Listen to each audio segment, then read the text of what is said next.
Good morning. Thank you for bearing with me as I've been trying to figure out if I should do videos or if I should do shorts. And I was kind of frustrated because I wasn't getting many views on my video.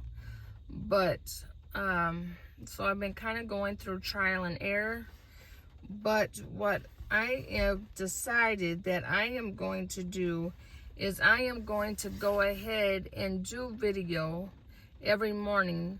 It's going to be positive affirmation every morning, and I think that will suffice. And if I think it needs to do, because I really want to get my watch hours too.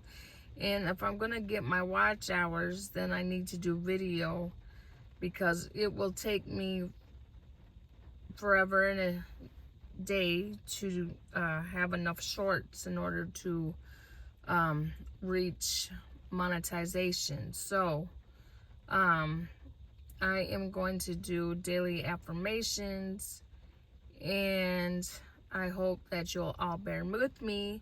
And I thank all of you that have been watching my my positive affirmations so far. I appreciate you, and I hope that you're getting something out of it.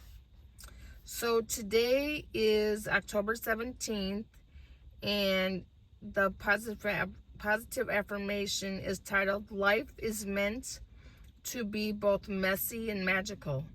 Make mistakes. It means you are actually trying." Just like with me making shorts and video, I'm actually trying. But also, if you think about life in general, you do make a lot of mistakes. I know I have made many, many mistakes, and I'm not proud of my mistakes either. It's just a part of life. It's trial and error, You make mistakes, but then you move on. So walk around with your eyes wide open and your feet firmly rooted. Stumble, fall, get back up. And that's what I try so hard to do, is to get back up. Cry when you must. And I can cry at a drop of a hat. I'm a very emotional person. I always have been. And dance when you are compelled to. How many of us dance when we're compelled to? Laugh. Feel anger and sadness. I know I have felt lots of anger and sadness. And I used to not be able to, I used to have uncontrollable anger, and but I have been able to control it in my later years. So thank God for that. Sadness. I've had so much sadness in my life. It's crazy. Allow room for joy and debauchery also. Life is both this and that. Messy and magical. In finding balance, don't forget to leave space for both. And I think that's so, I think that is so true, that you need to leave space for both and find balance in your life. I have been through hell and back, honestly.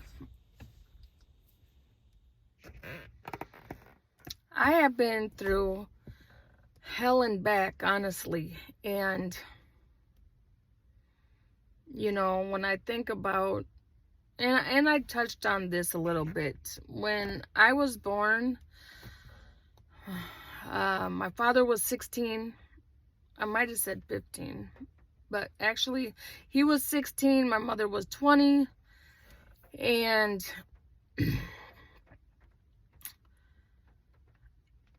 they were children. You know, my mother didn't have a handbook on how to raise a child. She really wasn't trying to raise a child. When I was a baby, I was found by a neighbor crying. I was in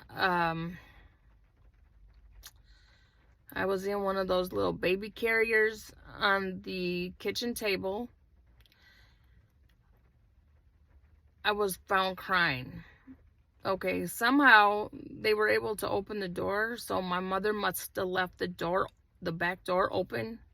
You know, maybe back in those days, it was okay to leave doors open because you weren't afraid people were going to come in. Thank God a neighbor came in because I was crying and crying, and my mom, she had went to go play bingo and left me. When I got a little older, my mom would hit me with brushes, and she broke a Beasley doll that I had over my butt with it. There was a lot of physical abuse, and a lot of it I have blocked out, like a lot of it.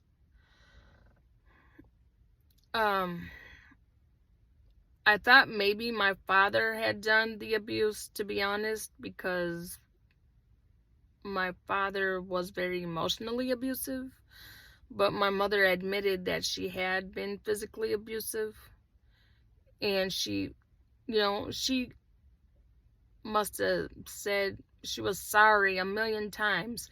But you know, when somebody says they're sorry and then they keep repeating that behavior, that wasn't my mother. Towards the end of her life, when she said she was sorry, she would continuously say she was sorry, and she meant every word of it. She was sorry. And we became best friends at the end of her life. Sorry, it still gets me emotional. She went through a lot as a child. My grandmother wanted her to be a boy and cut her hair and that. And my mother just, you know, she would say she said that she hated her all the time. And she would, I remember my grandma had got cirrhosis of the liver, and she was given like 10 years to live. And I would come home from work. I was staying with my mother at the time. I went through a lot as, you know, as my kids became adults. I divorced my husband and went to live with my mother for a little while, and she lived in an apartment. Well, I'm hearing her yell at my grandmother through the door, like. And my grandmother has been diagnosed that she's going to live for only the next 10 years. And I'm just like, Mom, you need to stop doing that. Knowing that she had been through so much pain, but I was like, this, you know, it wasn't the same grandmother. You know, she went through a lot, and she changed, and she was sorry for what she did. And then my mother went through this, and she was sorry for what she did. So ultimately, my grandmother outlived my mother. Now both are gone, but I just wanted to share that with you because life is meant to be both messy and magical. The magical part is that my mother and I became best friends towards the end. The magical part of my life is having my grandchildren. The magical part is that even though I might have not made the best choices in my life, that my children love me and appreciate me. And that is the magical part. Have a wonderful day. God bless.